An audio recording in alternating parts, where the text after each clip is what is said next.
afternoon, everyone, and welcome to this webinar on policy options for Asia and the global community in the face of export bans.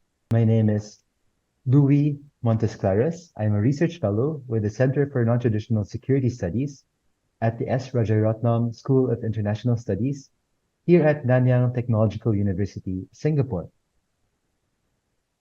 We are privileged to have with us a number of experts who will be discussing on the topic of policy options for Asia and global community in the face of export bans. Among these, we have Dr. David Laborde, Director for Agrifood Economics Division at the UN Food and Agriculture Organization, Dr. Xianbin, Senior Advisor on Agriculture and Food Security, Natural Capital and Rural Development at the Asian Development Bank, Ms. Jansinee, Head of Implementation at the ASEAN +3 Emergency Rice Reserves Secretariat, or APTER, and Dr. Denis, Senior Research Fellow at the Center on Asia and Globalization, Lee Kuan Yew School of Public Policy, National University of Singapore. As we begin this presentation, allow me to just provide a scene setter, after which I will open up for some any quick reactions, and then I'll introduce each of the speakers individually before their respective presentations. So I'll share my screen first.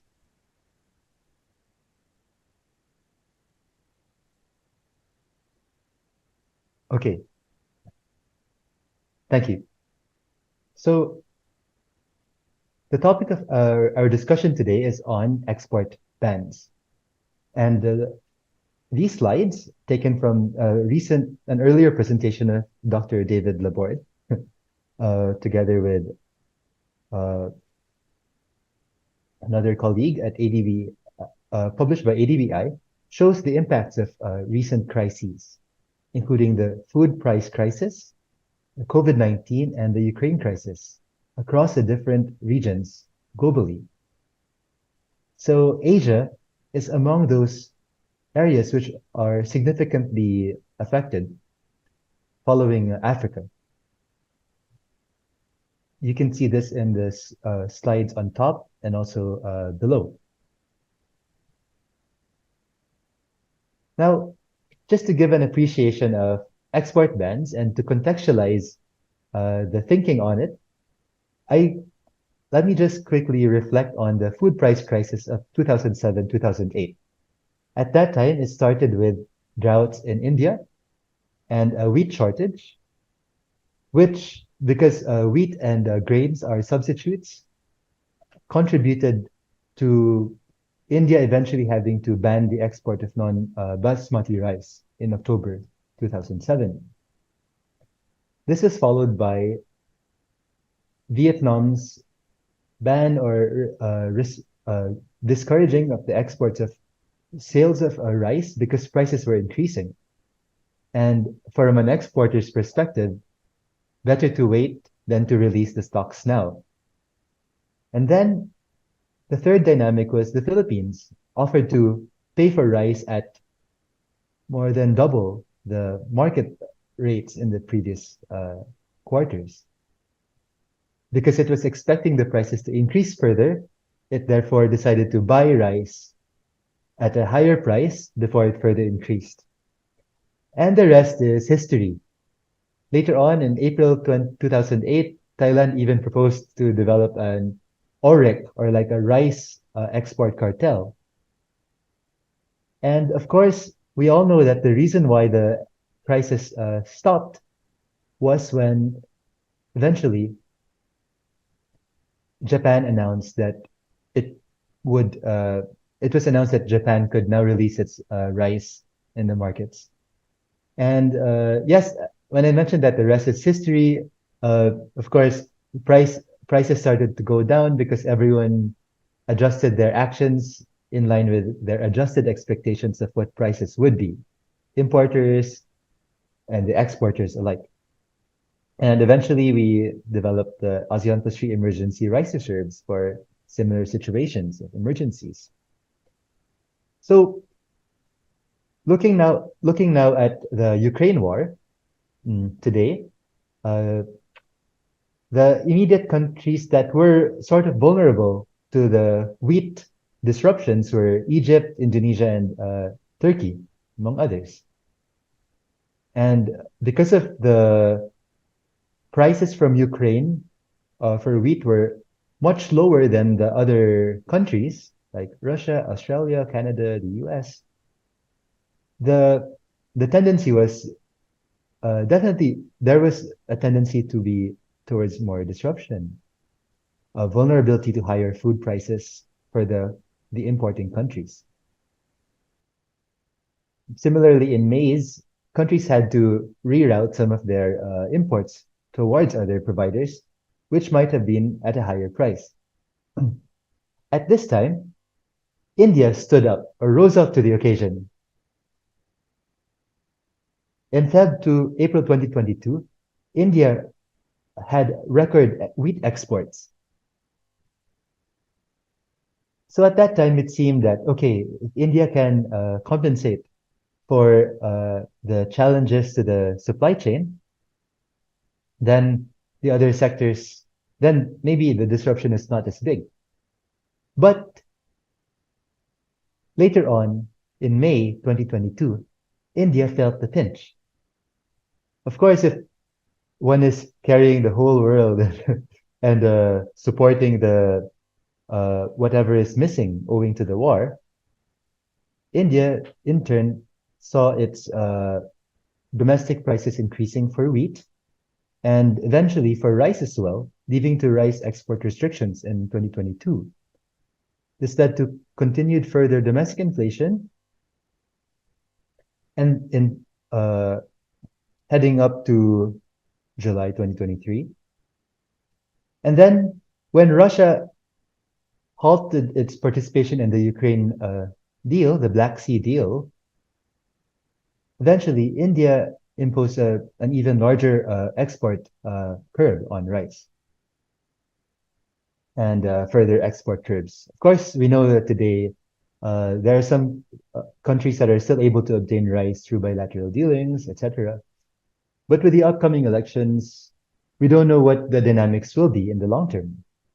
So that is one uncertainty. The other uncertainties are the food choke points, as in the Red Sea, as well as the Black Sea, the continued choke point, and the continued vulnerability also to future shocks from climate change.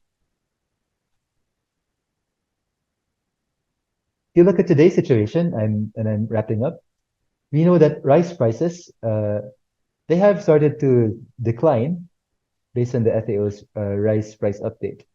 But they have still been, in 2024, at the highest levels since the crisis. And so these are some things that we might look at today, potential worrying concerns. As ASEAN and Asia's population grows, Vietnam has proposed to cut its annual rice exports by 44%, heading up to 2030. At the same time, the Philippines is set to remain the world's top rice importer based on projections by the USDA. And as India's export restrictions continue, Indonesia, in turn, is having a surge in its imports of rice, owing partly to the heat waves that we've seen recently, climate change, El Nino weather patterns.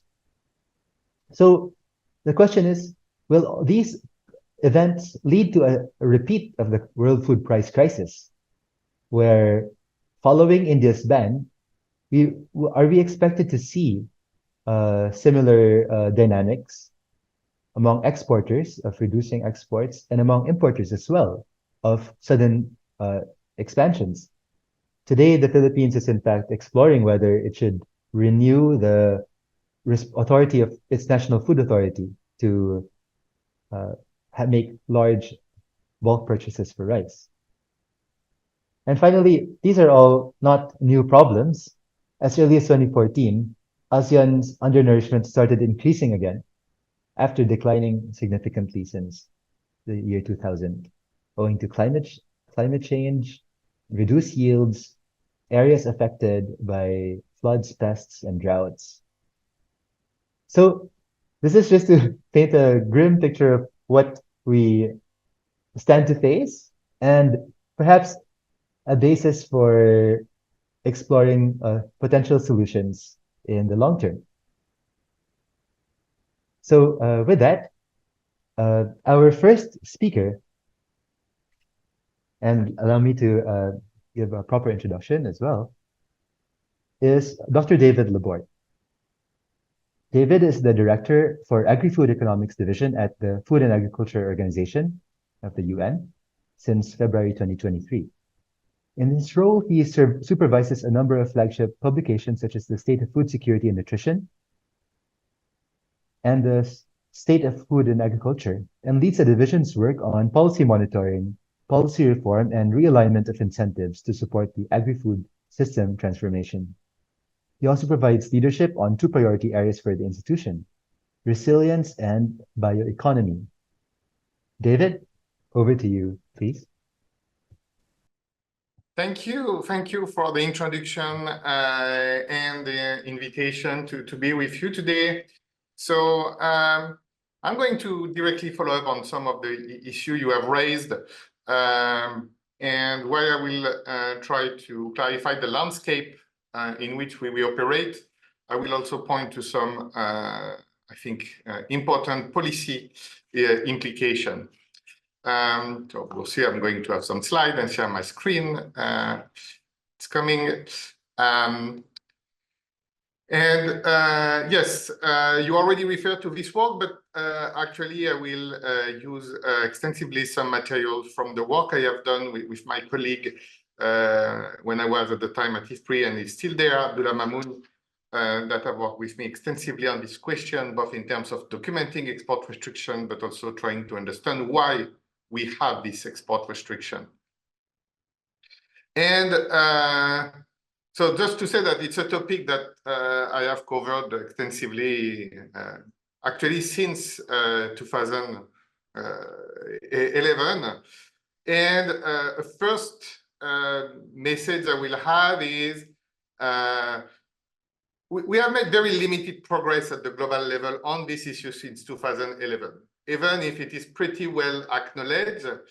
And the more we enter in a risky world, in a more stochastic environment with more climate impact, with rising hunger, with geopolitical tension, actually what we see on the trade policy front, in some cases, I will say the wrong policy are put in place. So maybe not always from a unilateral point of view, but at least at a global point of view. And we make things worse. And here that was a picture I made for a meeting a few months ago. But really we have this combination of here the four horses of apocalypse that create incremental tension and also undermine the role of trade and the trust in trade that have contributed to achieve food security in the last 40 years, and on which actually Asia has benefited in order to manage a strong economic growth, a strong demographic growth, and being able to use world markets to manage this demand. And so there is obviously a regional dynamic, but a global dynamic that is pretty important. Now, when we look about why countries over time have tried to limit these exports, you have a combination of different justifications. And I think it's important to understand the different justifications to understand what should be the policy response to tackle them. And depending which type of commodity, which type of countries are implementing this restriction, you will see potentially different explanation. There is a traditional one that is in terms of trade. You are a big exporter, and actually you want to get a better price for your product, so you are going to reduce the supply. That's a non-cooperative policy, but that's a rational one. You use the market to your advantage, you use your market power. But obviously, through trade agreements, both market power on the import side and the import side can be managed, and we have seen the reduction in this measure. Then we have a strong argument in terms of food security and final consumption price. And when we talk about food security, that's the one that is brought in many cases. Then we have the one on intermediate consumption. So when actually some of these products are used in an industrial process or in even along the value chain, and you want to keep product at home, to keep a low price at home. And of course, currently you will see a lot of this debate, for example, in rare earth, in the industrial process, but we also see it on some agricultural commodities. Then you have countries like Argentina that still use export taxes as a matter to raise money. And so for some government, you know, when they don't want to take commitments on this, is because basically they think about the fiscal space. Then obviously any trade policy can have an income redistribution aspect. And some policymakers want this to use to stabilize domestic prices. And of course, that can overlap with the food security agenda. And this is something that, as I've said, has been studied over the years. In 2011, with another colleague, Antoine Bouet, we have looked at it. Kim Anderson and Will Martin have also looked at that. And the key message that all this work were given already more than 10 years ago is, by trying to stabilize domestic prices, large countries are basically exporting volatility to world market, to regional markets. And that's typically what India has continued to do, even in the last crisis. And so really you have this lack of cooperation that feed higher tension on one market and are going to exacerbate price increase when prices were already increasing, let's say, due to a bad harvest. Now, unfortunately, I mean, over the last 10 years, we still have made limited progress about transparency, I will say. A lot of these policy measures are announced unilaterally. Basically, their trade partners know it at the last minute. And even the duration of this measure are not always very well explained. And so that's why, for instance, starting in 2020, at IFPRI, we build our own tracker of this export restriction measure, using information from the net, mobilizing actually algorithm and actually some machine learning mechanism.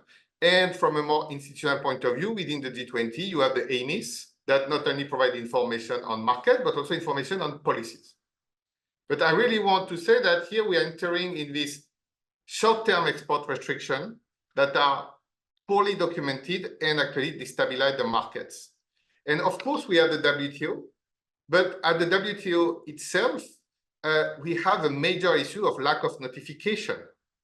So here I'm showing you a table that has been done in basically 18 months after the spike of export restriction that we've seen in 2022. And what you see that basically even 18 months after, you just have 1/4 of the export restriction that are notified. So from a multilateral level, that you have most of 80% of the measures are notified after they have been put in place. So that kills a bit the idea of helping for the coordination. And sometimes you basically have to wait 9 months between the time when the measure was enforced and when it's notified. And I think that's, for me, a key first message about policy recommendation, how we can really improve this transparency, how we can improve the policy dialogue and cooperation around this. And obviously, in some cases that can be done in a better manner at the regional level than at a global level. But really, I mean, this question of information and even the goodwill of policymakers to try to cooperate has to be demonstrated by action and not just, by statement. Now, if we start to go a bit deeper about who is implementing this measure and on what products, here that's directly the results of the work what we do in this export restriction tracking. Because it impacts different products here, we convert everything in calories. So we look about what is the share of global trade in calories that has been restricted during three, what I will say, crises: the food price crisis of 2007-8, the Ukraine crisis of 2022, and the COVID-19 in 2020.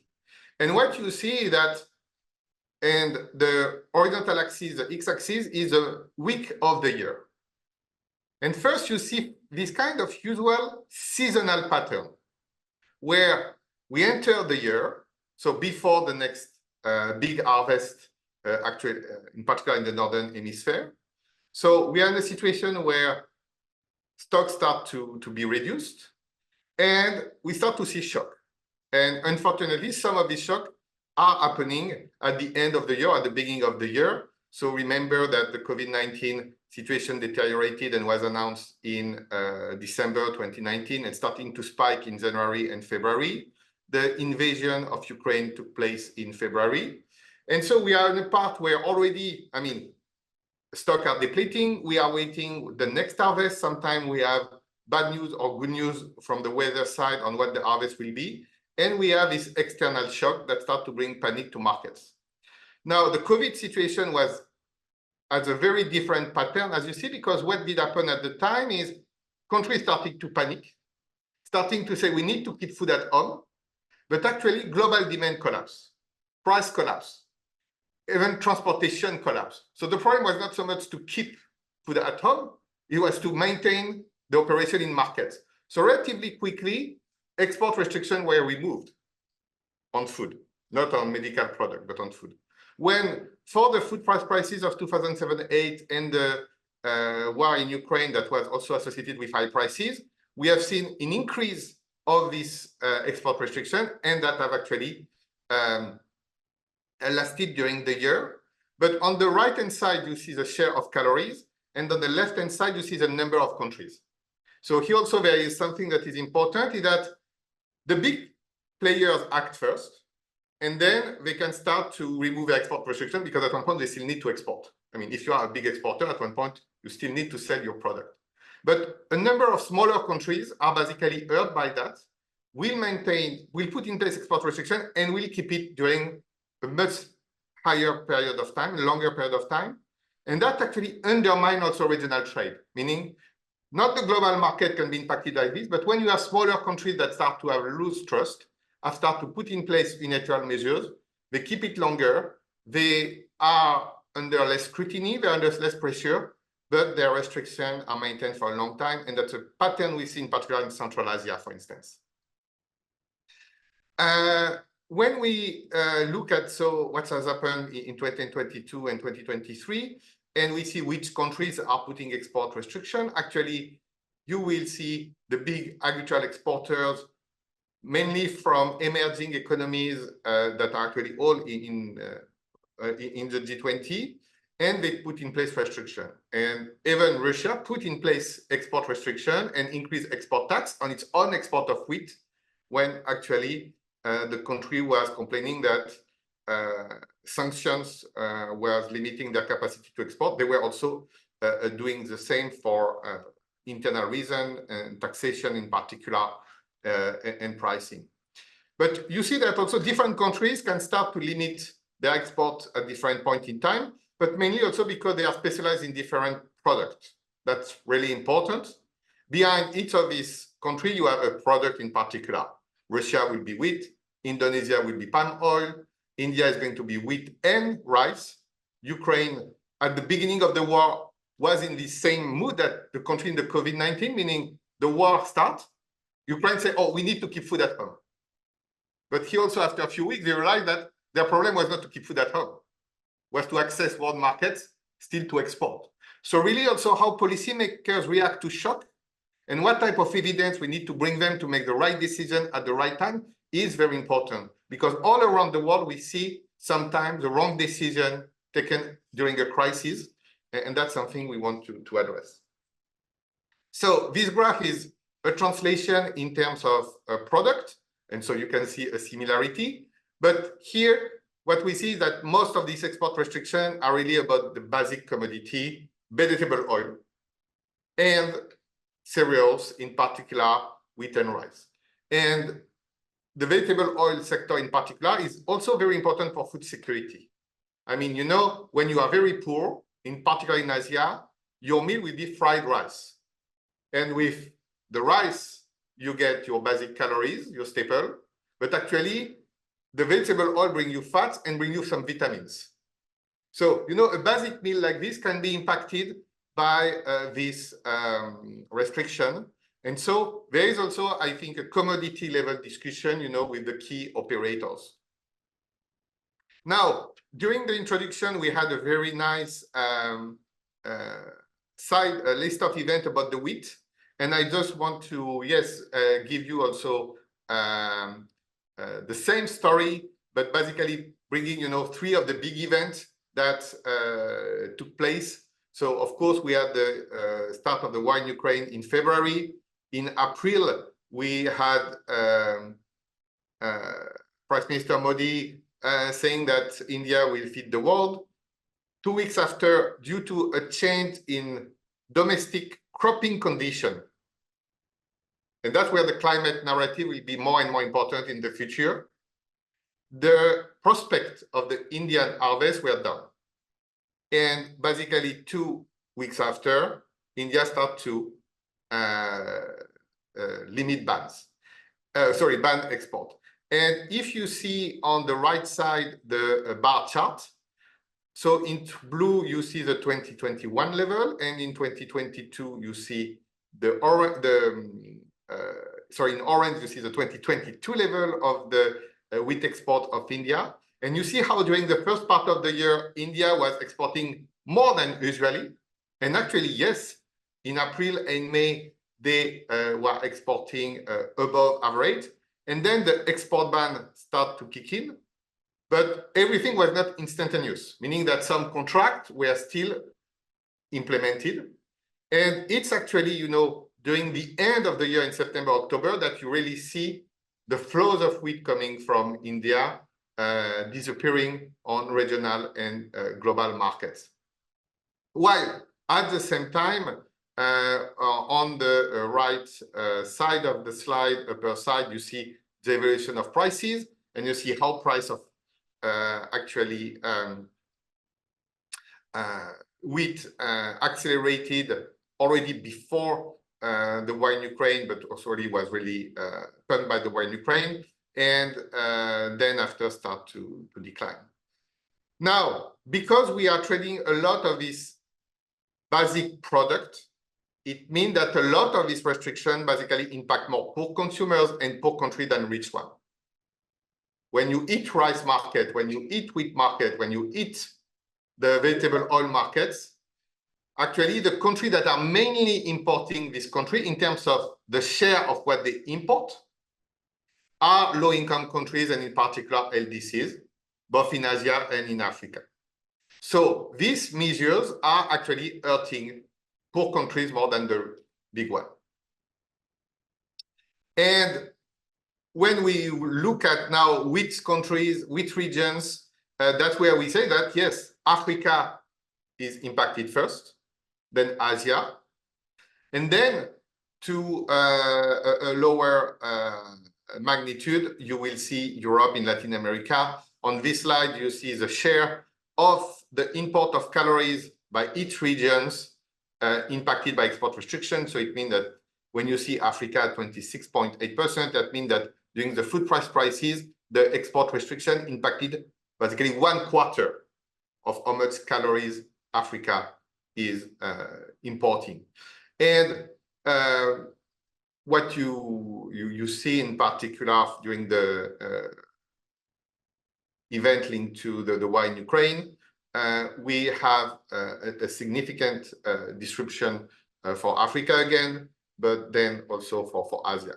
Now, within Asia, the situation actually is quite diverse.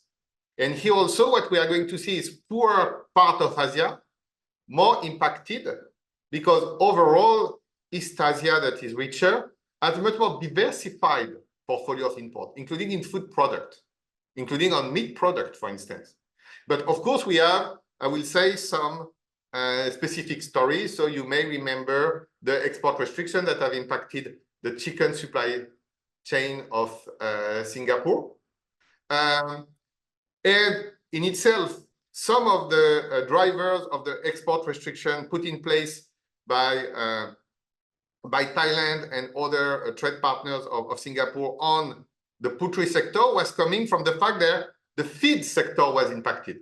So because you have less grains, because you have less maize, because maize become more expensive, coming from the export restriction or the war in the Black Sea, the cost of production of chicken increase, the capacity to produce chicken increase, and so you have this domino effect.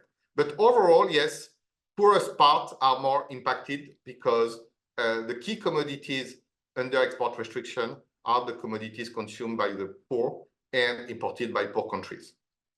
Now, here you have a percentage where we by country. And I want to just point to the situation of actually India. Because India, at the beginning of 2022, was already complaining by the fact that Indonesia put in place an export restriction and actually an export ban on palm oil. And palm oil is the main commodity imported by India in terms of food product. So actually, when Indonesia put in place its export ban, it was basically half of the amount of calories imported by India that was under threat. And India started to have bilateral talk with Indonesia.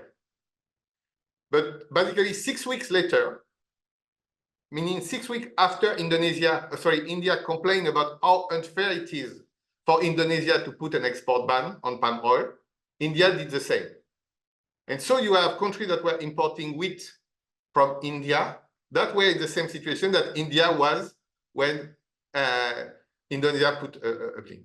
And sometimes it's poor countries within Southern Asia, like Bhutan, Nepal, it's Bangladesh, but also a country like Yemen that is already in dire food insecurity, that is in critical, they have a civil war, has seen the shipment of wheat that they ordered to India in April delayed.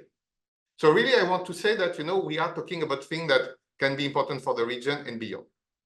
So let me now move to my conclusion. When I say why, there is a link between how price evolves and export restriction. So here you see in blue the amount of export restriction in the world as a share of global trade in calories restricted, and the green dots is the food price on the world market, the commodity price. And in 2022, you can see the kind of perfect story we are used to see. But I will not talk about causality because they are feeding each other. Higher prices can trigger export restriction. Export restriction trigger and bring higher prices on world markets. But as I have said, on the right-hand side here, you see for 2020, it was not the case because the reason of the crisis were different and how the COVID situation unfolded was different. And in 2008, actually, we were more a bit in the same situation in 2020-22. But really here also, I mean, if we want to be convincing with policymakers, and I think saying to policymakers, don't do export restriction, it's a bad thing to do, that's not really going to be convincing. So we need to understand why they do it and actually deal with the root cause.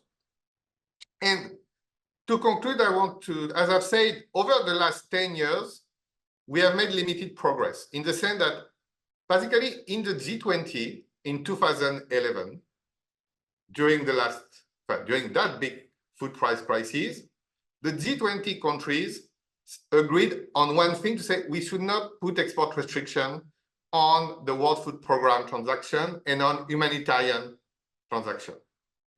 It took more than 10 years to get just this part done at the WTO, meaning that the same country that agreed in the G20 of not doing this, meaning limiting export restriction for humanitarian, 2 years after during the WTO ministerial was saying, we are not ready yet.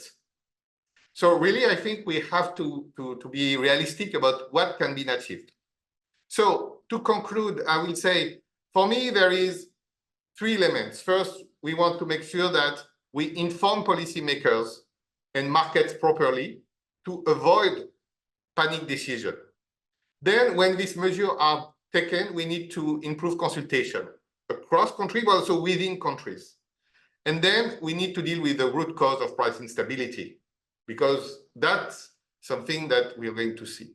And it means more in detail to support market information initiative to avoid panic-driven decision, and that's why things like AMIs are important. When these decisions are discussed and implemented, we want really countries to inform their trade partners and really, really to enforce this question of notification. Then, obviously, some emergency reserve can help reentering the markets at the regional level. We have seen them playing a role. In terms of consultation, I want also to make sure we hear the farmers and that local policymakers hear the farmers. Because when there was a palm oil ban in Indonesia, the main victim was actually the smallholders in Indonesia. And they took the streets to say, look, we are out of business. In India, that was pretty similar. The putting an export ban by India has allowed the government to buy the wheat below the world price. And actually, at the same time that smallholders in India were facing the drought, they were forced basically to buy their wheat at low cost. And that really, at one point, this question about these export restrictions are hurting your own farmers, are hurting your own agricultural system, are basically saying to people, don't invest in agriculture. That's something to bring. We also have the biofuel policies, and Indonesia and palm oil was an issue. We have a situation where in order to maintain domestic supply of some feedstock, people prefer to keep palm oil at home than to trade. And so there's a food versus fuel debate, but how you design biofuel policy is important. So not rigid policies. And then the climate risk is not going to disappear. So what we want is really to make sure that we fight climate change, and so mitigation is going to be important, but also we do adaptation and we build resilience. Because we see how when you have this drought, when you have this flood, including, I didn't take the example of rice in Pakistan, but we have also seen when following the flood in Pakistan, how Pakistan reacted. All these extreme events lead to this export restriction. So the more we make resilient the supply side, the less we have reason to panic when this event. And finally, I think we are moving also, and that's a dangerous move, to more food geopolitics, because sometimes governments say, oh, don't worry, we will still allow some trade, but we have to enter in government-to-government deal. And if you look at the long-term history of world trade, that's never ending well, because then you trade food with your friends. Then private sector start to be less and less interested to deal with that, to build infrastructure, to build network. And that's a vicious circle where actually trade step by step decline and not help to contribute to the global food security agenda. Thank you very much. Thank you, David. And lots of interesting points, including on the different dynamics between 2020 food price crisis and 2024 or 2022. And very interesting how the food export ban and the price increase had like such a very perfect matching. And furthermore, also interesting implications on the potential need to manage trade. On this point, as well as reserves, I'm sure that our other speakers may have further questions later on. But building on the point of regional emergency reserves, may I now introduce our next speaker, Ms. Jansinee from Joy, as she prefers to be called. So Joy is the head of implementation at the ASEAN+3 Emergency Rice Reserves Secretariat, or APTER. APTER is the regional cooperation which established earmarked emergency rice reserves and stockpiled emergency rice reserves contributed by each member country to aid victims in the time of adversity.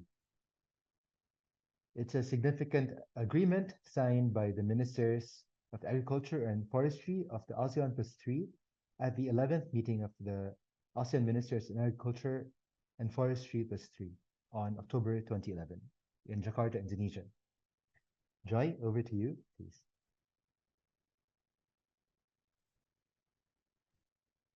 Thank you, Luis, for the good introductions, and good afternoon, all participants. I'm very honored to be part of this significant webinar. So today, I think David already gave us some idea about the global perception. So for me, I want to narrow down to the regional perception, and my talk today will kind of introduce the regional tool that we want to promote and encourage the member country to utilize in order to ensure the food security, particularly in the case of export ban.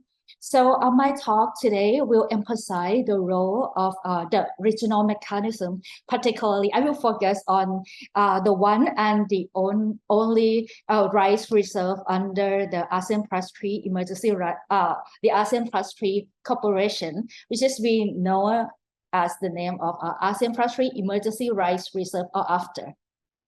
So I will, before I jump into the detail of how the after mechanism work, I want to give you a brief history and background of after, so that you can see that it's all what become after today. We have the food crisis as the main driving force to encourage all the members to start to realize, to create the tool to prevent the future food insecurity. So you can see from the history of after, it start from the 1979. The ASEAN country was established the ASEAN Emergency Rice Reserve, and with the amount of earmarked stock rice is 87,000 metric tons of earmarked stock, and then by that time the AERR never been utilized, even though during the financial crisis in 1997. For example, Indonesia, they prefer to use to ask the assistance from the IMF for instead of utilize the AERR stock to reduce the food price crisis in their country. So by that time, I think the ASEAN Plus 3 country, they think that they need to do something that to prevent the future food crisis. So they start with the pilot project in 2002 and then that pilot project include the plastic names the East Asia Emergency Rice Reserve. This pilot project was increase the number of the member, and then they expand the earmark stock to 787,000 metric tons, and then they increase the mechanism for the utilize of the EAERR to tier 1, tier 3. And then the food crisis in 2007 and 2008 occurred, and the member think that this is the time that we need to have the permanent mechanism by transform the EAERR, which will be terminated in 2010 to become the permanent mechanism called after. And the after agreement was signed in 2011 and become the permanent mechanism with the Secretariat Officer based in Bangkok in 2013.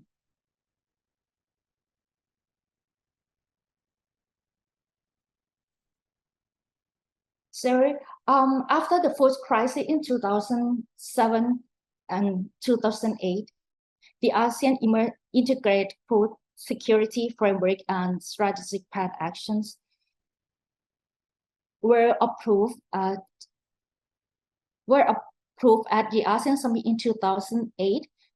to address the long-term food security in the ASEAN regions. And also after was become the main task for strengthen food security and prevent and support the emergency or food shortage.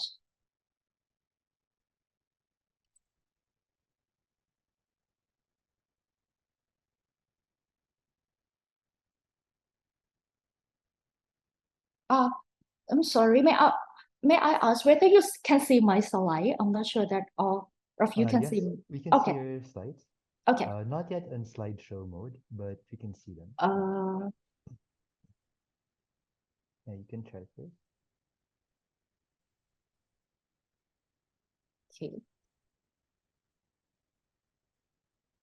So the question is like why is like rice selected? It's very simple answer that rice was the main staple food shared by all after member country, and then it's kind of ironic that for after we combine the member who are the world major rice export and rice import all together. Even though recently, I think due to the current world situation, there are some idea that they want to add more commodity to avoid to create the regional reserve apart from rice. For example, wheat or cassava or bean. But it's quite difficult because it's very difficult to find the common commodity that's shared by all the member countries. Same with rice.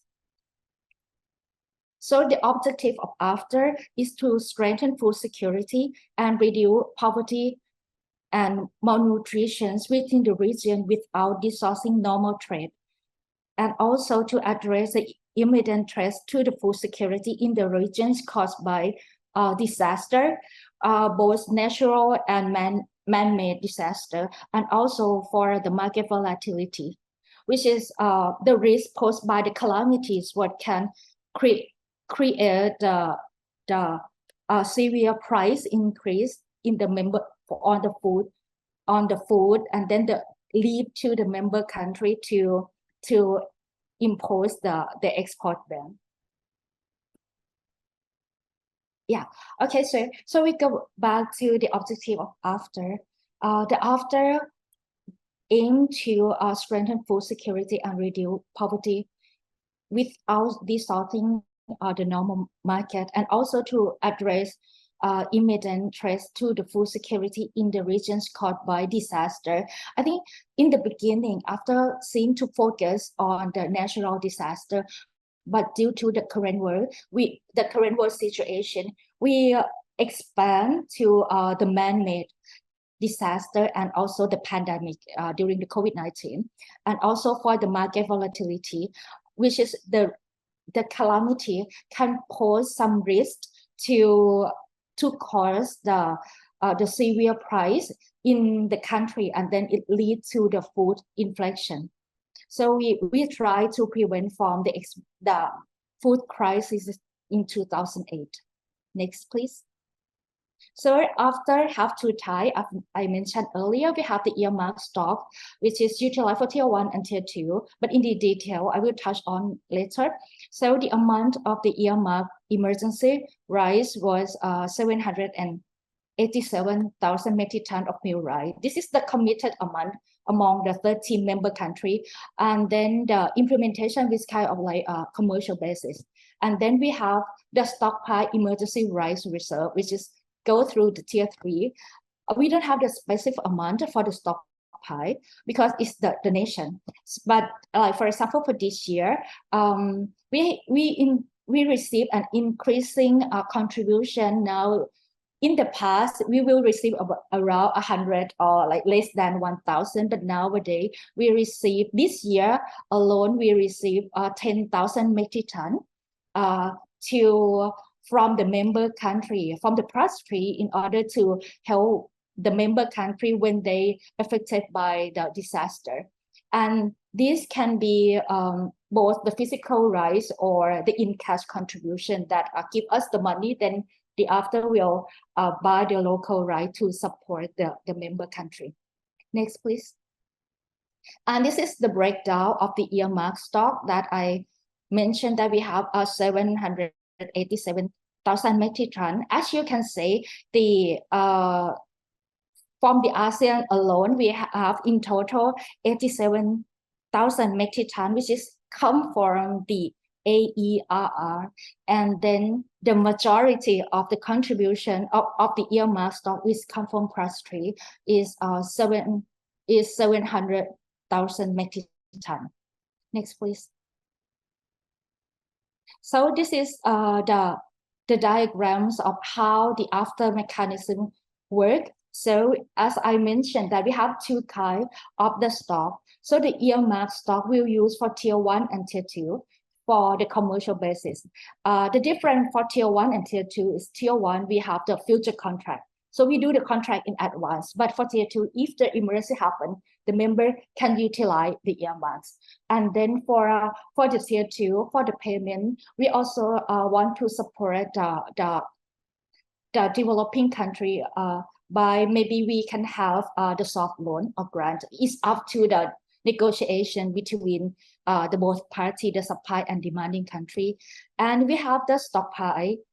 For the stockpile, we will release for tier 3, which is the donation that will give it to the member country who affected by the disaster. We have like two kinds. We have the pre-position, like we put the rice in the country in advance. So then when the emergency happens, the country can quickly release the rice. And if the emergency happens and then like there is no rice, prepare in advance so that the member can also ask the request for after.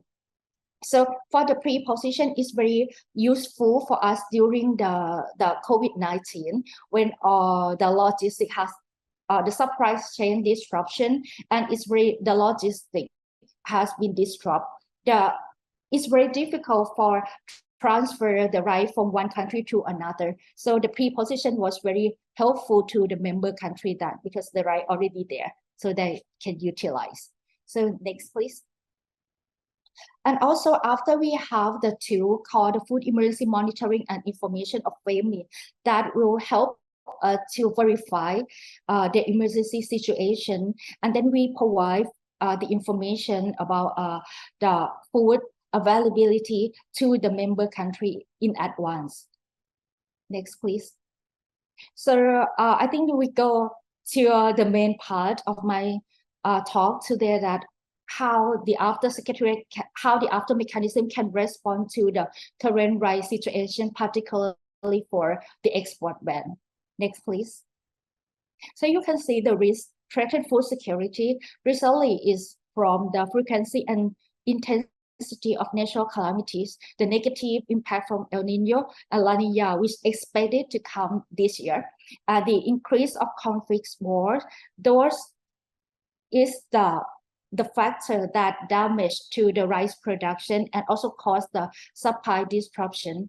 These can lead to the country for impose the export restriction, particularly from the major rice export countries such as India and Vietnam.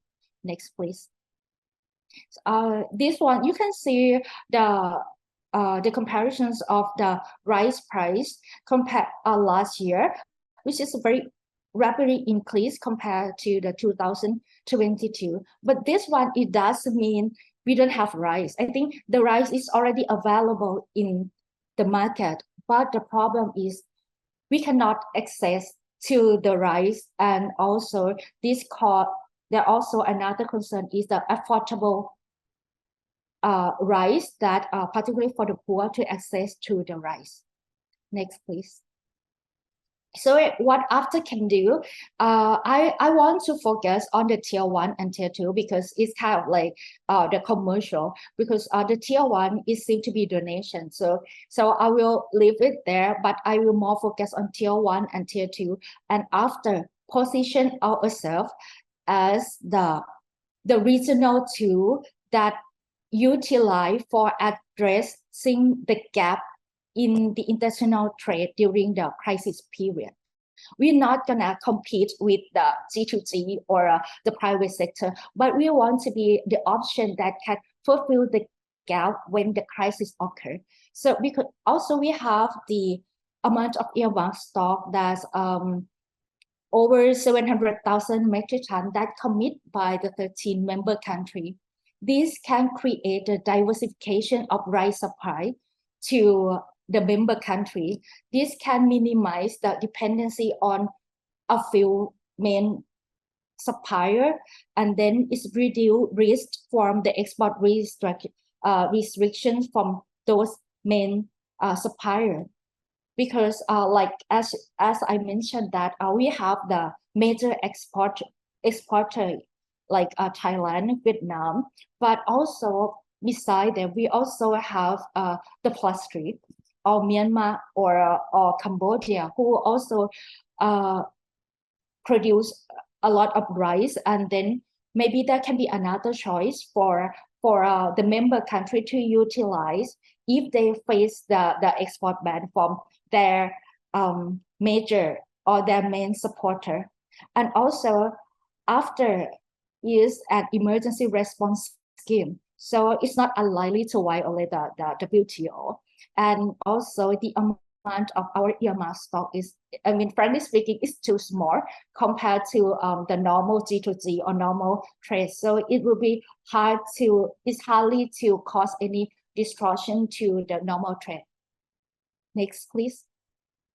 So what is the possibility to utilize the tier 1 and tier 2 as all the after mechanism how to approve by the after council in comply with the after objective for emergency? This is quite challenges, I think, for after that the definition of emergency that state in the agreement, they say that the state or condition in which an after party due to extreme and unexpected calamity is unable to cope with the state or condition through its national reserve and is unable to procure the needed supply of rice through the normal trade.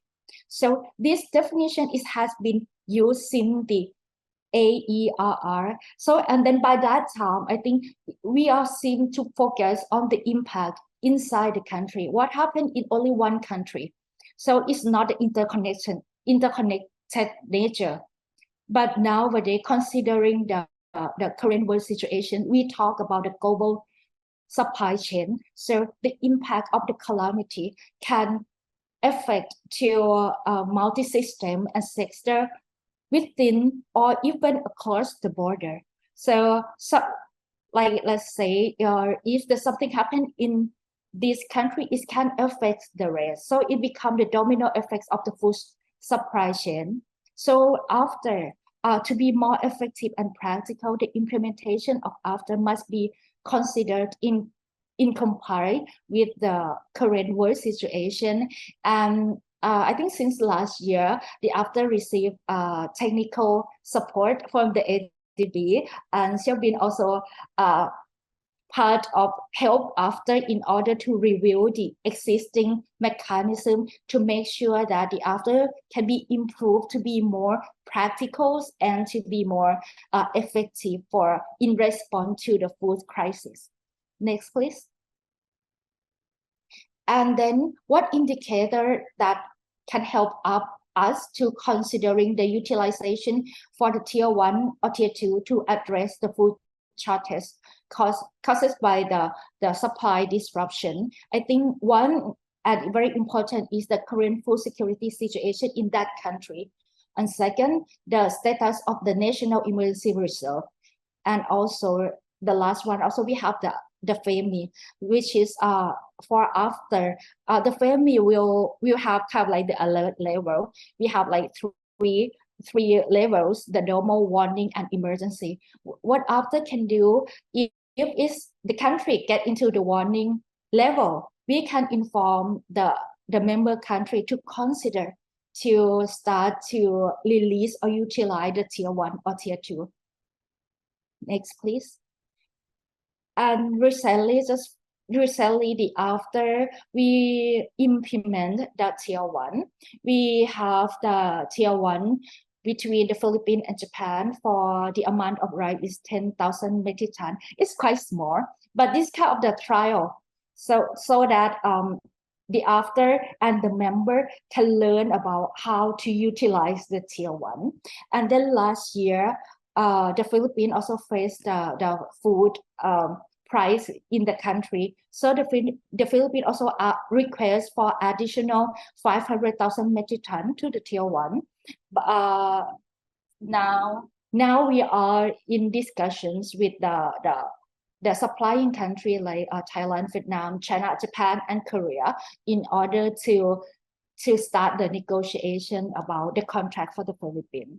So we hopefully that in the future we can release the earmark stock so that we can promote our mechanism and encourage the member to at least to utilize our after mechanism for ensure or for guarantee or diversify their rice resource.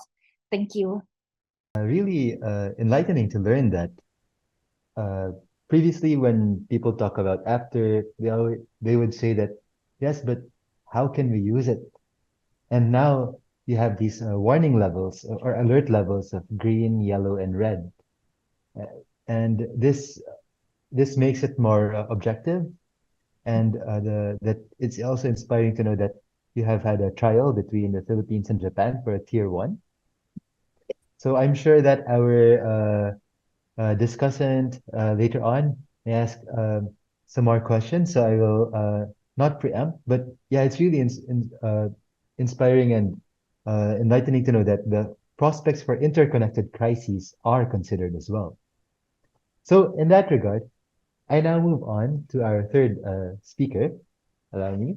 So from FAO in Rome, Italy, we move to the Apter in Bangkok. And now we are moving to the headquarters of the Asian Development Bank in the Philippines.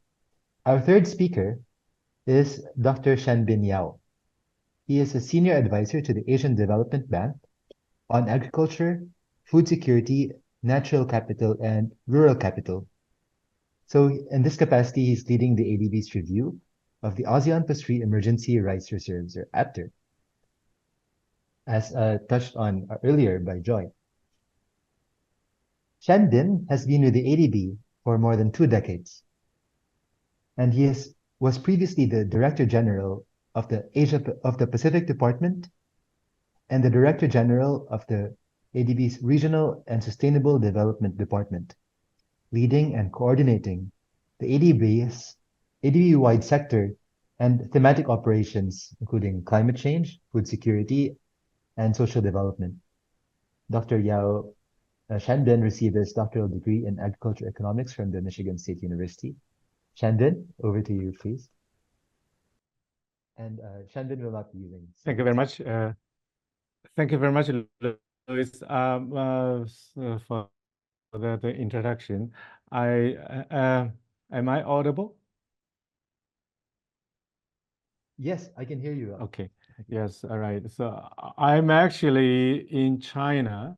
So the connectivity may not work well. I so hope if this ask for your understanding and patience if the connectivity doesn't work well. So okay, yeah, we'll let you know. yes. When you introduced me, it was a mouthful, and agriculture, food security, natural capital, rural development. It seems to be everything under the sun. That's how that bank, the ADB, see the whole food systems been evolving, both in terms of the resource space and the market space, and of course the well-beings in terms of the producers, consumers, and those who are vulnerable. So all this comes together. Used to be only called agriculture department, or rural development department, or environment department, and now bring that cross sectionality together for this. I do not have slides. I apologize, and I didn't prepare any slides. May I just, say that I was very impressed by by your introduction, by also David, very insightful global view on the export restrictions and the policy actions, and why and how they have impacted and what could be done. And then I thank Joy for that. I like to highlight. I like to just focus on three key points. I want to elaborate on. One is about the policy actions. So we see this. We see this in 2008. We see this in, of course, and in between. Some are short-lived, and this export restrictions. And we see some, as you and very nicely presented, Louis, that there seems to be an escalating spiral or row of events across country and within country over time. Now, here, what I feel that this seems that, and it seems that we never learned from 2008, but I must say that we have learned. The region has learned in 2000 since 2008. It wasn't that it wasn't that dramatic like in 2008. But of course, the background of 2022 was rather different, but also significant. So we see that psychological, political psychology at work. And there's the book by Professor Daniel Kahneman saying, think fast, think slow. So politicians tend to think fast and just take something that was familiar and act on it, and use it and act on it. Export ban seems to be that policy too, although they know it also have some unintended consequences. And so when they think a little more, as in the case of Indonesia, they roll back. And of course, it happens to be that Indonesia was the G20 chair in 2022. So it was very, very important to keep that in mind. And why they're not opening up other policy tools? And some of the buffer stock,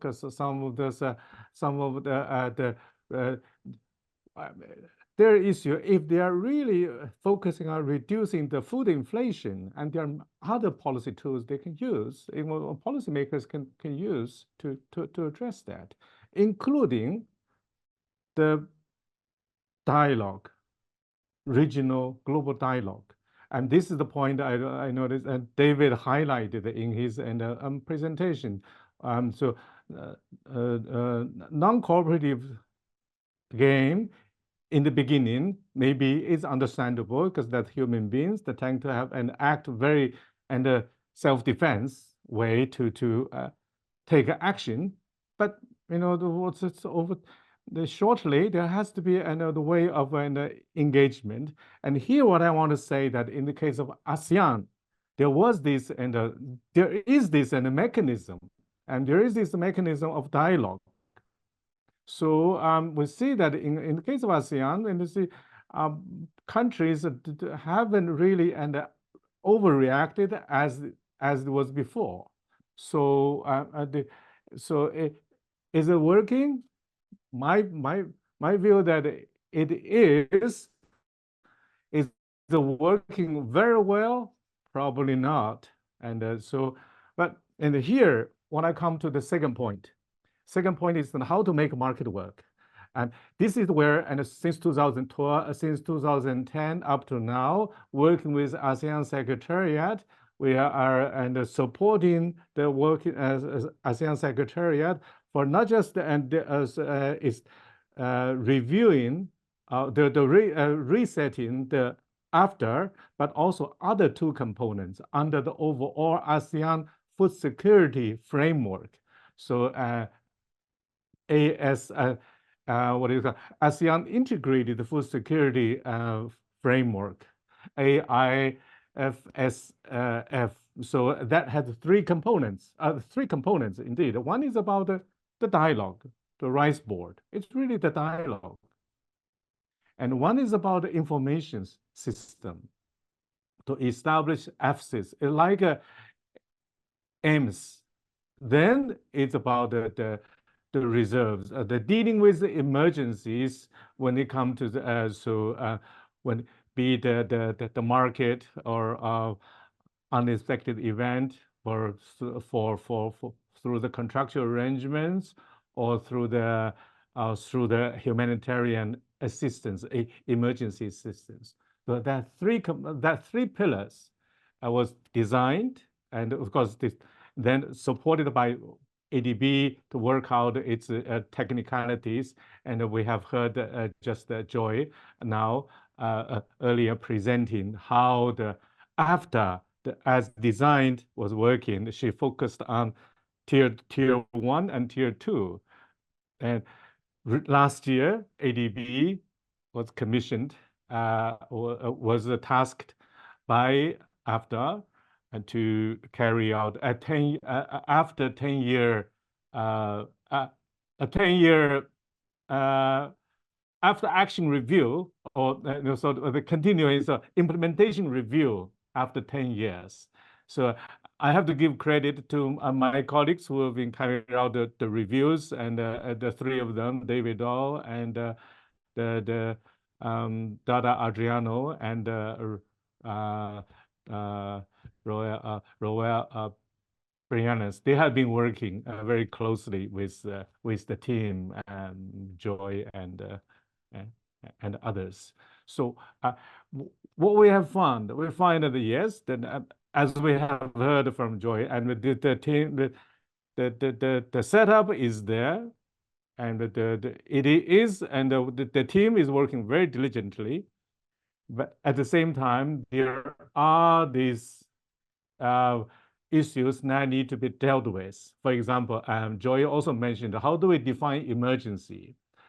Is the emergency still as was understood two decades ago, or should we have have a better understanding? Shouldn't, given the looming climate change, shouldn't we also consider the emergency preparedness as a concept? Bring in this in terms of working working with the countries, not just after the effect, but also as using this as a measure to deal with and preparedness aspect. And of course, the tier 2 hasn't worked. Tier 2 has not yet worked. So it's still at a design. And why it is not working, there are many reasons for it, and that still need to be further discussed there. But tier 3, it is working, and although it's a small amount, but that really helps to bring about the emergency the truly stockpiled the emergency assistance, like mutual support. We're seeing ASEAN plus 3 countries, the mutual support. So the mainstream of tier 1, and that need to be further consideration in terms of the definition of emergency and how to get this and work. But I'm reminded and what David said earlier about we have to be careful with this so-called the managed trade aspect. So, and make this really truly as a market operation. How can this be done effectively? I like also to emphasize the other two components, the marketing information system. It's there, it's working to its best, given its very limited constraint and the resources they have, the team have. So that one area can be further strengthened, can be much more, and if strengthened the market information system. We've heard about the importance of market information, and so that's we have looked at the information, the compiled, simply a combination. There perhaps need more monitoring and analysis and reporting. And the third component is really the dialogue. That really focused on the rice market policy dialogue. That can be much more regularly organized and bring in the kind of expertise advisory groups, and to discuss with them, that perhaps to have these expert groups and drawing on their research, and to discuss at side by side with the policy and makers, with the policy deliberations. So when the policymakers deliberate annually, and they will get proper and feed it in, rather than get fed in by partial views from media, from others, so that properly and provided. And that dialogue would have to be probably not just within ASEAN +3, but bringing other countries. For example, India is a major and rice exporter and major agriculture and player in globally, and not just in the region. So how to bring in this and important player into this orbit of focusing on ASEAN +3 agenda. And so first is I come to the last point, and I said that the first one is about the policy actions, why export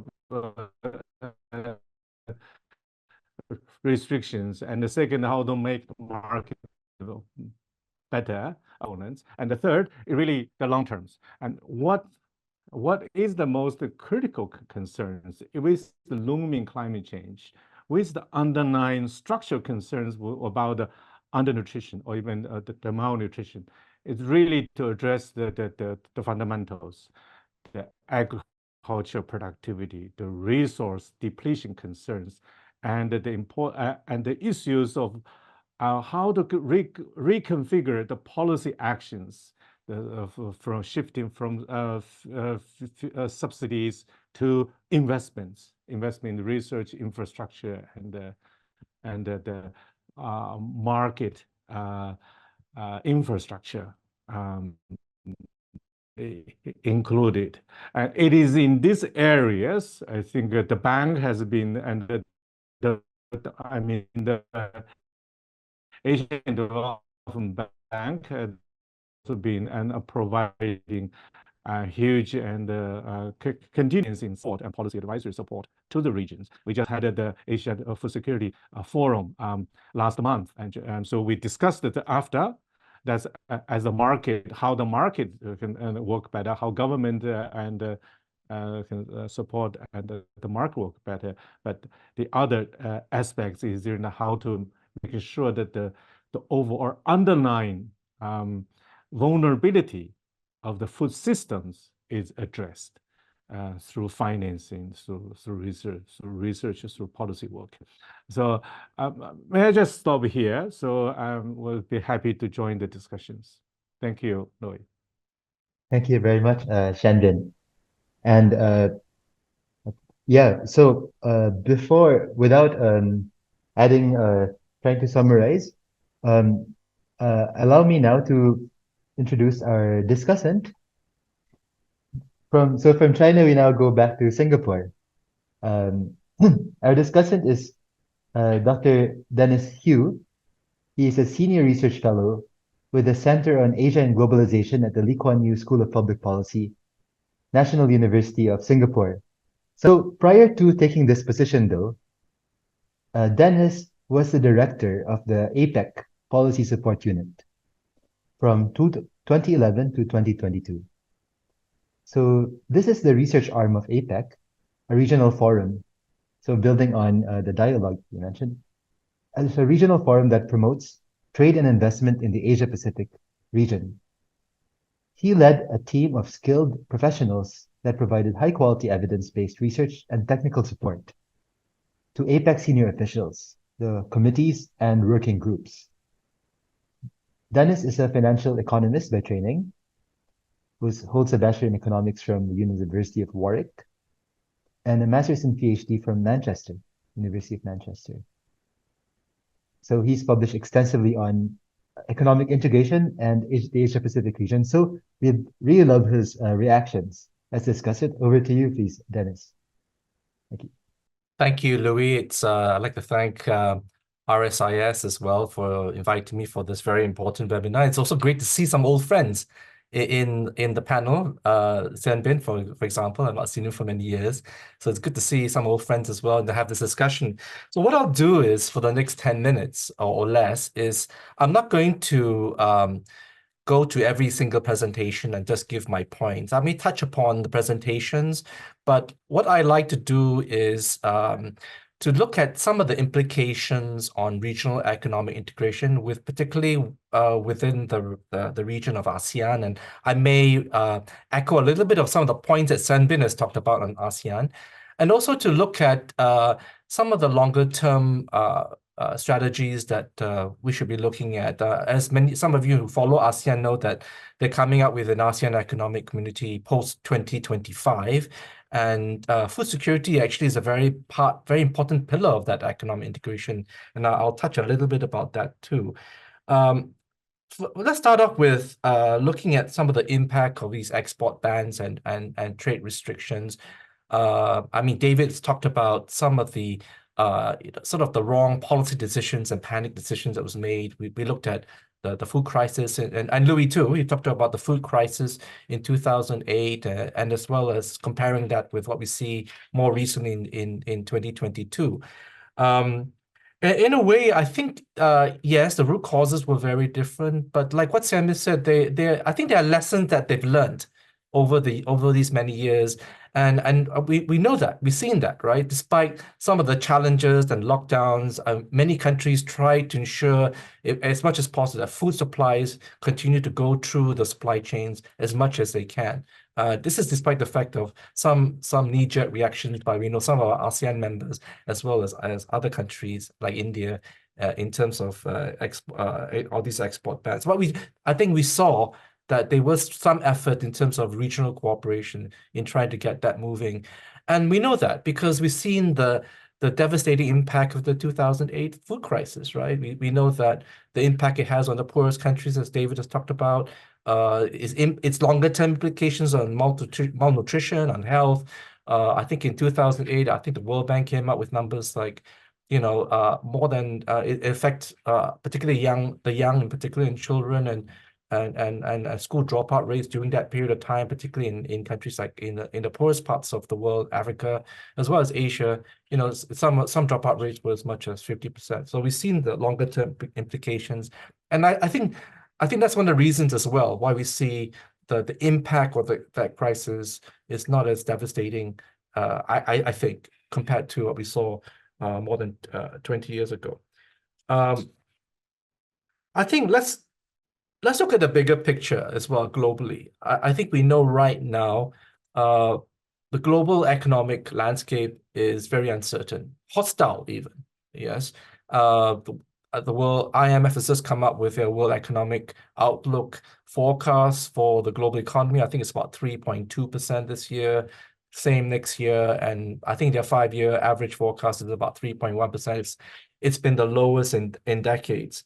And I think there's also growing concerns, and with some of the work that we're doing at the center on global economic fragmentation and how we see these geopolitical tensions, US-China trade, as well as economic tensions are fragmenting the global economy. And I think that has an impact on supply chains, including the food sector. I think this is where there's a growing concern about economic integration efforts that's happening in ASEAN, because the concern that we are observing is that domestic issues or domestic problems will start to override regional initiatives.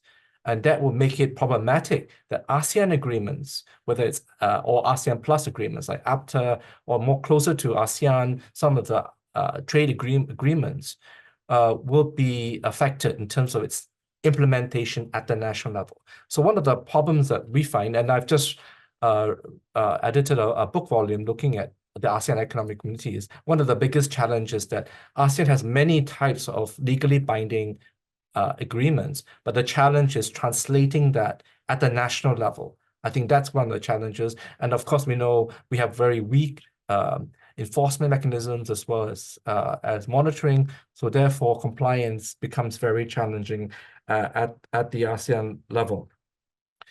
Now, the food sector actually is very much part of economic integration in ASEAN. If you go back all the way back to the earliest ASEAN Economic Community blueprint, you see that the agriculture sector, the food sector, these were very much part of the priority sectors of fast track in which ASEAN was trying to do fast track integration. And many of the initiatives, even back then, was looking at trade facilitation, trying to break down barriers in order to basically increase intra-ASEAN trade in the food sector, so not just in manufacturing. And one of the challenges there, of course, is to see that how much of that has progressed since then. Xianbin has talked about various ASEAN agreements, like the ASEAN Integrated Food Security Framework, right? And the strategic action plans that's been implemented. The most recent one is for this 5 years until 2025. And then we also have different kinds of agreements, and how they can be implemented effectively will be very challenging.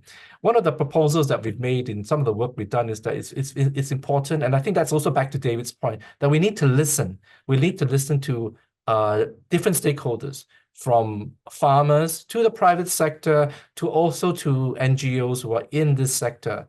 And there are various platforms out there, multi-stakeholder forums out there, where we can bring together government officials, private sector, farmers, other stakeholders, NGOs, bring them together to be able to discuss some of the key challenges with regards to food security, all sorts of it, from production to supply to technology. And I think that's quite crucial.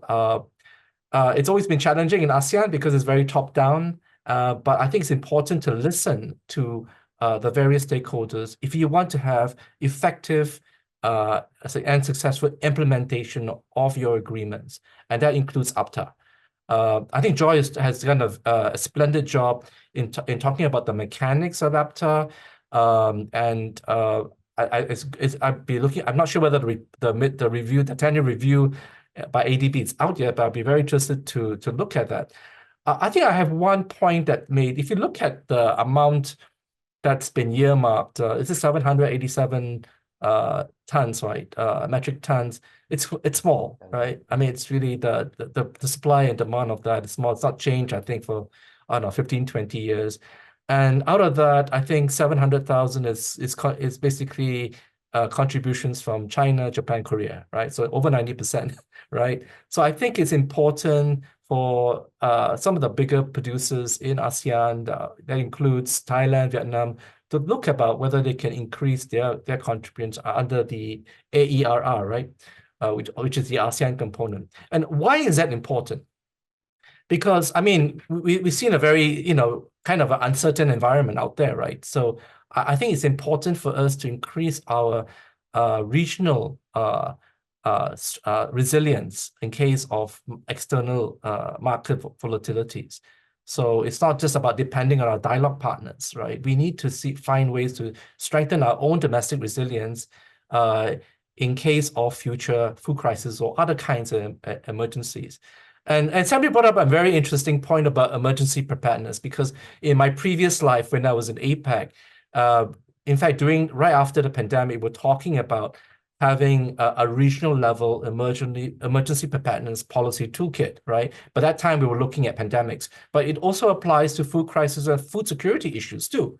I think the ASEAN. So I think that I think it's important to have that sort of implemented at the ASEAN level as well, and whether we could incorporate APTA and some of the mechanisms that are put in there should be included, I think, in that kind of emergency preparedness policy toolkit at the regional level. I think that will be quite important.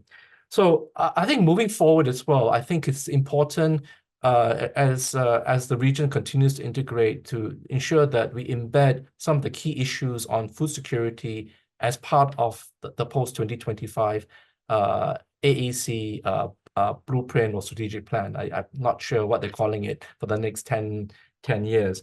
And I think there are some major recommendations that needs to address some of the emerging challenges and trends that we have there. One is, of course, trying to see whether we can strengthen our food sector infrastructure, and that includes looking at improving logistic infrastructure, which is more kind of physical infrastructure, road networks, also improving cold storage facilities. And I think most importantly is looking at how we can apply many of the different kinds of digital technologies to help improving the supply chain, which I think Louis and RSIS have been doing a lot of work on looking at the digitization of the food supply chains. And I think these are some of the things that really need to be incorporated in our post-2025 blueprint. I think other areas that some of the other challenges that we need to look at perhaps is also on research, right? I think there's a need to increase at the research capacity, particularly in agriculture research within ASEAN, and that would need and to enable that to happen, we need to facilitate increased network exchange of research collaboration among ASEAN scientists and other experts. The ASEAN Master Plan for Connectivity has people-to-people connectivity, which is an important part of that pillar. And I think that should include things like looking at exchange of scientists as well as students in the food and agriculture sector will be another way we can. Okay, thank you very much, Denis. So we now reach the Q&A section. And what I'll do is, perhaps I'll ask a question of myself paired with one of the questions here, which I'll read out. And then I'll allow anyone in the team to respond. And as you respond, please feel free to share your reactions as well during the talk. Okay. So the first question is about transport costs. Do high transport costs between markets contribute to some of these export decisions? I assume producers in some countries need prices of their products to hit a minimum amount to remain viable, and high transport costs will affect this. So yeah, I guess the question is whether transport costs are a factor in shaping export restriction decisions. David, would you have some thoughts on that? Yes. So there is no direct link in the sense that the countries that are putting in place export restriction do not directly react to their own transportation cost or access cost.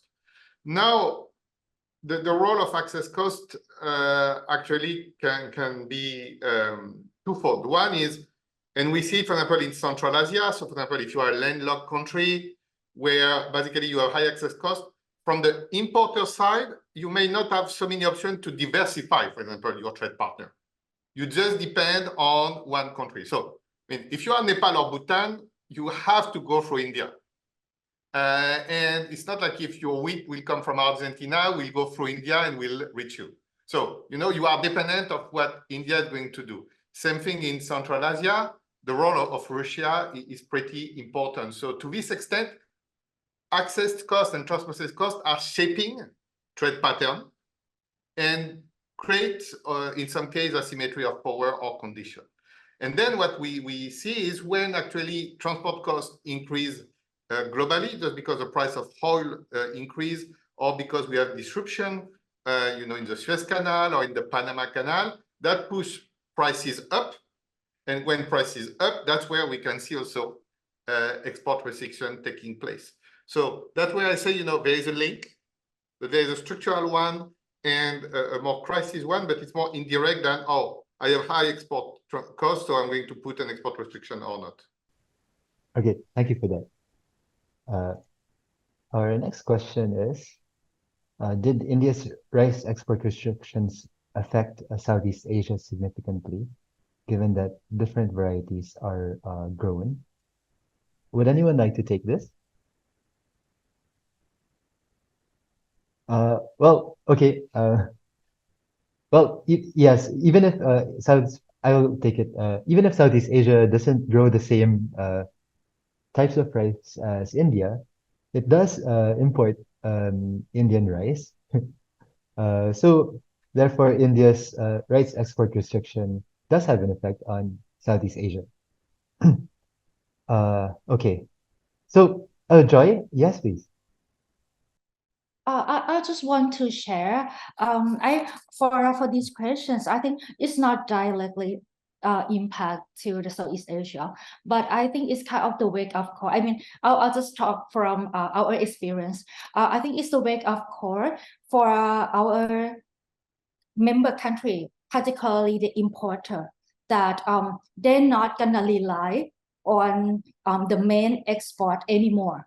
So now what we saw recent last year, we found that many countries they are trying to find more rice resources or rice supply, not only Thailand, not only Vietnam anymore. I mean, the normal trade was still going on, but they find more options.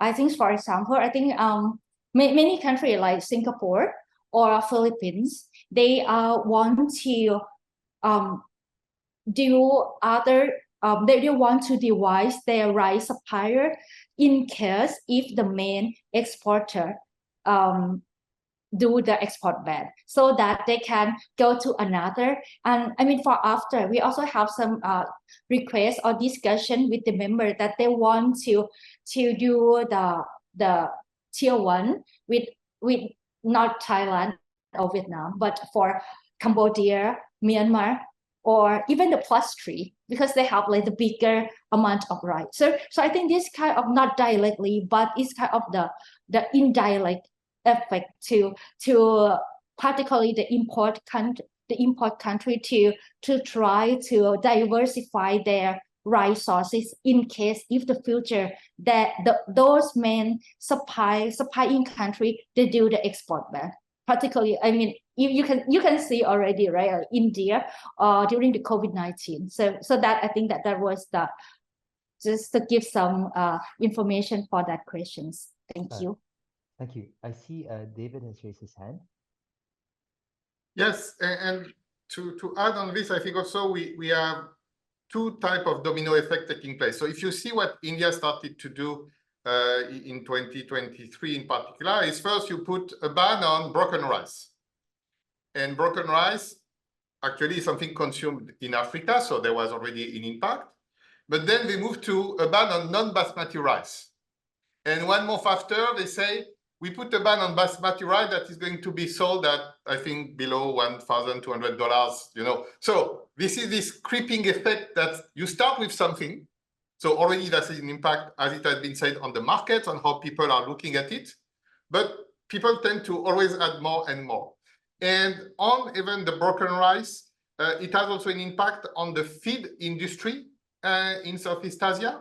Because when you want to feed chicken, you basically compare soybean, maize, broken rice. And so, yeah, there's also an indirect impact on this. And I mean, for East Asia and Southeast Asia, the livestock sector become more important. The poultry sector is a source of proteins and diversified proteins. So we have this indirect effect that go. And for middle-income countries, what's happened on the livestock sector can be as important as directly the staple. Okay, thank you. So there are effects, domino effects, and also implications such as a wake-up call, the need to diversify. In fact, I have written before on the after, because I think that, and maybe Xianbin can respond as well. So within the we do have a Chiang Mai initiative in ASEAN, and this initiative looks at stabilization, and people can tap onto it if they show that they are keeping their houses well kept. I wonder if the actors' access rights to the actor can possibly be tweaked according to sound food supply management at the country level. I mean, Xianbin, would you have a quick thought? Sorry, Louis, I lost you for the last bit. I didn't Okay. some yes. Okay, so I was wondering if after currently it can be tapped by all countries for Yeah. as long as they meet the emergency levels, right? But might might it lead to a position of complacency knowing that there is an actor that they can tap? How do we avoid this complacency? Thank Ah, the- after as a mechanism, it's there. But I think it's I'm not sure whether there's much of a complacency already and in the in member countries mind. Maybe Joy can give a better inside story, inside view on this. But I think as a mechanism, it's helpful whenever there is emergency, if it is indeed working, and then it become effective, it become a credible support. It's just like a insurance. I have insurance, and of course, it's insurance in such a way that I don't abuse it, and of course, and I don't and act and as if there is okay. I just here we don't we haven't reached that situation. What is important is really to make that system work, and it's not just one part; it's the other part. It's the other parts and the a framework and the various aspects that need to be and work out. Okay. Can I just add that I think, Louis, it's a good comparison when you looked at the Chiang Mai initiative, because I think the Chiang Mai initiative has never been used, right? In case there's a liquidity crisis, so far nobody has been able to use it, partly because there's no major financial crisis yet. Having said that, it's a good thing that at least a tier 1 for APTA is being tested, because otherwise it's just theoretical. The mechanism is just theoretical. It's good to see whether we can test tier 2 as well, and to see whether it's only when you test it, you know where the flaws are, whether, you know, what needs to be done to make it work properly, right? So I think that's one. But I think the amount is too small, frankly speaking. I think there's a need to find a way to increase that to make it something a bit more credible. Otherwise, I don't think it's even a safety net at this point. I don't know, maybe Joy can tell me, but I think I don't know what would be an optimal amount that should be beyond 787,000 metric tons. Okay. Jai? Oh, you're muted, by the way. Yeah. And then David. Thank you. I just respond to Denis that about the amount of earmark stock. I mean, I totally agree with you that we need to test on the tier 1. The tier 1 needs to be released so that we can learn what we should do and what is the problem, what is the challenge. And we hope that the ADB review will help to open more discussion with our member country regarding what is the challenges and to support the release of tier 1. So but for the amount I mean, we also, this issue has been discussed among the member country several times that sometimes we believe that we need to increase more amount of earmark stock in order to attract the member country to utilize. But at the same time, some member country was think that because you never use it, how are we gonna increase? Just try to use it first in order to increase. So it's kind of like back and forth discussion about this. So that actually after itself also want to increase. I think according to the ADB review, but it's not we have not received the final yet. But what we discussed and what the ADB present, we believe that it needs to be increased, and the amount. Yes, go ahead. Yeah, the amount of rice, it should be maybe for the ASEAN in total should be the same, or maybe like a same value with the +3. That what we kind of the suggestion, but yeah, there has been discussion, and we hope that in the future the earmark stock must be increased. Yes. Thank you for that. There's another question here on whether we should look at commodities beyond rice for developing emergency reserves in the region. And I was wondering also if anyone would like to comment on the potential for commodity futures. So one question is whether to go beyond rice for buffer stocking and after. The other is whether we should look at other mechanisms beyond after, such as, for instance, futures trading for rice in the region. As when futures trading in rice was developed in the US or in Japan, it did lead to reduced volatility in prices. Of course, the farmers may eventually only appreciate the benefits later on indirectly, but they nonetheless could benefit from better prices. So, yes, anyone would like to take on? Firstly, the after one, expanding beyond rice, or whether we need a reserve mechanism beyond rice. Yes, please, Joy. Yeah, so because it's about after, so this issue also discussed. I mean, particularly after the Ukraine war, they also have some discussions about to add more commodity beyond rice, and some idea about wheat. Should because wheat some after member also consumption and import wheat. But the problem is I will share the information as the regional perception, regional intergovernment mechanism that is quite difficult, because as I mentioned at my presentation that apart from rice, other commodity we are talking, but it's difficult to not all the 13 member country, they can have availability of that commodity. For example, for wheat, like for some country, for example, like Japan, they cannot have the wheat stockpile because they still import. And then, or even Thailand, Thailand doesn't have import when they didn't have much wheat supply. So that is the reason. That is one reason. And another reason is to add on with after.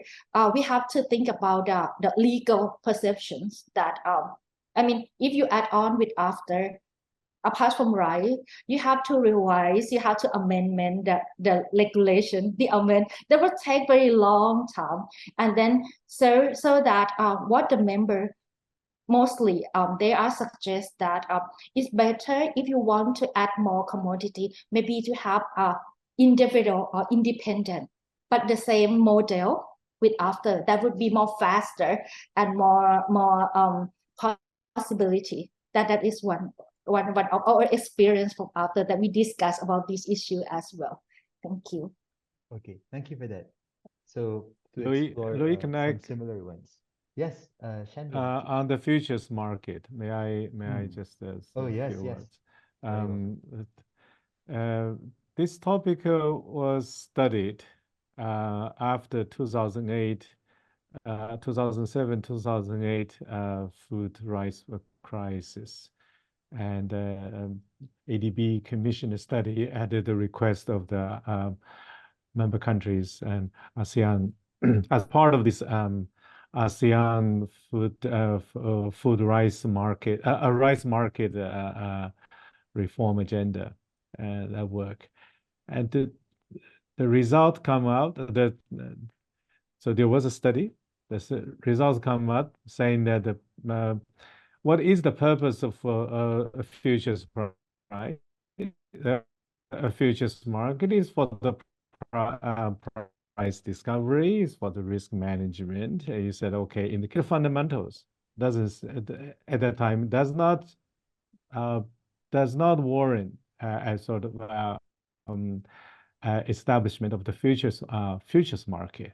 There was at the time too much interventions. The market was indeed was small, and the trade was small, and the standardization was not there, and so the varieties and the rice is being traded. Plus is small, and there's the government. There's a lot of the government trade, and the managed trade at the time. So when you have over time, this has been discussed, and there are options to talk about. Okay, let's set up a futures market in Singapore, and so there are also then now last year ADB is coming back to this topic again, 12 years after. The research is ongoing. Updated the views of whether it's right to have futures market. Just want to give you a quick update. Can I just maybe ask a question as well, or maybe it's a point made to Joy? I mean, yeah, I mean, she has a point. I mean, wheat. I mean, I don't think very few ASEAN countries produce wheat, right? If you just look at within the ASEAN context. But maize, perhaps maize could be an alternative commodity to look at. I think 99% of agriculture production in Southeast Asia is rice and maize, right? So maybe that's one. But I think you got to make the APTA mechanism work first, I think, before we start looking at alternative commodities. And maybe that's the point. Even for tier 3, am I right that, I mean, you have a challenge just defining what an emergency is, but besides that, the decision-making mechanism, even for tier 3, is based on consensus, am I right? So is that could also be challenging in terms of slowing down the process? Is there any discussions made, or maybe ADB has worked on this to move towards majority voting rather than based on consensus? Yeah.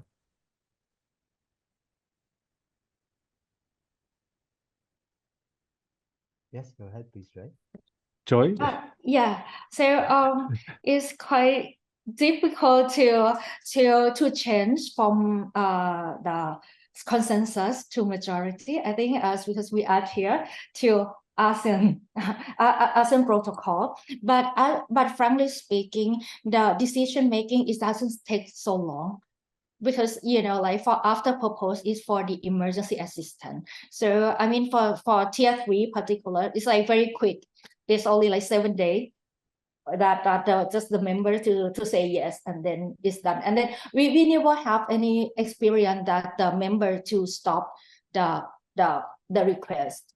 But for the mess, as your suggestion, I'm not sure that this will be proper with us, because as after the emergency, right? I mean, for example, like the tier 3, so it's just something that uses it can consumption directly, but the mess is kind of like it's not for the human directly, right? You have to do something before given to the people. So that was one of the kind of the challenges or the limitation for the mess that including wheat as well, because when some member country raise about wheat, and then we also have that wheat is quite difficult for direct consumption, Like you have to process it before you give it. So it quite take time for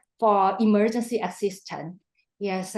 So now that's why we try to discuss about, okay, what gonna do, or other, they raise the concern about the cultural consumption, that not all the 13 countries that prefer wheat or something. So this issue, I think it will be with after for in the future for discuss. But recently all the members seem to agree that, as Denis said, that we want to push all the mechanism, that after mechanism to be fully utilize first before we add on to other component. Thank you. Okay, thank you for that. So we're reaching the end. So I wonder if we can all have just like a round of final thoughts or recommendations before we close. David, would you like to start? Yes, no, so just I want to thank everyone for the discussion, and I think we cover a lot of the different aspects, and also especially in the last few minutes, the complexity, of getting different countries working together, how we get the governance right, because sometimes we can make the right diagnostic about the problems, but how we can frame an institutional solution, and understanding contractist interest, and sometimes also very basic interest, I don't care about this commodity because I don't produce it, cannot be normally the right answer when you think actually that you still consume it. So how we articulate it, that's pretty important. I just think that the last few years have really been kind of this wake-up call for different angle, and I think we have also pointed to that. And the situation is not improving both on the geopolitical level or on the climate level. So this question about to which extent we are dealing with a more fragmented trading system, and the consequences of this on food security, I think, have not been perceived yet by policymakers. Sometimes they say, okay, we have a problem, we will be focusing on our domestic problem, and we will try to deal it at home. And it's really when they will see that trade is disrupted that they realize potentially what they have lost. So really, I think, communicating on this, bringing evidence on this is important. And in the context, I think, of climate change, make it even something more important. And yes, the last 15 years have been relatively quiet, and where we have seen increased regional integration, increased cooperation, and today we are in a different state. And maybe just also to echo one of the questions that were in the chat, also, I mean, the Asian countries and obviously China and India have a role now on world market that is totally different than 30 years ago. Even in 2011, Japan, sorry, 2007, 8, and 2011, to some extent, Japan has played a role in stabilizing the rice markets. But the size of Japan on the rice market today is actually basically half of what it was 15 years ago. So we also have to move. We have a world that is changing with climate and geopolitical, but we have also emerging new giants that will have also to be a responsibility to bring stability. I mean that, it's not the US or the European Union or Japan that are going to stabilize market like they were doing 40 years ago. And that's also how we need to foster cooperation and to bring this reality really front and center. Thank you. Thank you for that. Any further thoughts from the panel? Dr. Denis? Yeah, I mean, I'm as you look at the data and some of the actions, I'm also very, very pessimistic, right? You're facing a very hostile global environment. Trade protection is on the rise, and the numbers are there. Unfortunately, for the WTO, its last ministerial conference in February, March wasn't very successful. So again, the whole relevance of basically the WTO being a referee for global trade or international trade is not so effective as before. So all the more so for the need for strengthening our regional frameworks. I've heard the word dialogue being mentioned several times by several speakers. Strengthening dialogue among our members, whether it's within ASEAN, ASEAN +3, to reduce misunderstandings, talk to each other. It works. Sometimes people say, oh, talk shops are useless. But actually, in this case, given the current circumstances, I think talk shops are very important. Understanding what are the concerns that each other have before you make sort of panic decision and impose a ban on whatever products, right? Food or agriculture, manufacturing, and so on. So I think that's what I can say. So it's a bit worrying. Hence, the need to strengthen our regional frameworks will be quite crucial now. Thank you. Jansinee, Joy? Oh, sorry, Xianbin, yes, please. No, please go ahead, Joy. I also agree with our panelists that we mentioned about dialogue and discussions. I think it's very useful that we have to inclusive all relevant stakeholders together, not only just the government, but it have to be the government, international organizations, think tanks, private sector. We have to talk together because now the world is already connected. So that would be very helpful to not only to give the information before to avoid the panic, and also when you exchange the information, and then you also have some idea or some common ground together and then to work on. So I think the food security, one of the main important is to at least we have to discuss to more dialogue and include more people, more group together in order to share that information. So more inclusive Thank dialogue. And finally, Xianbin.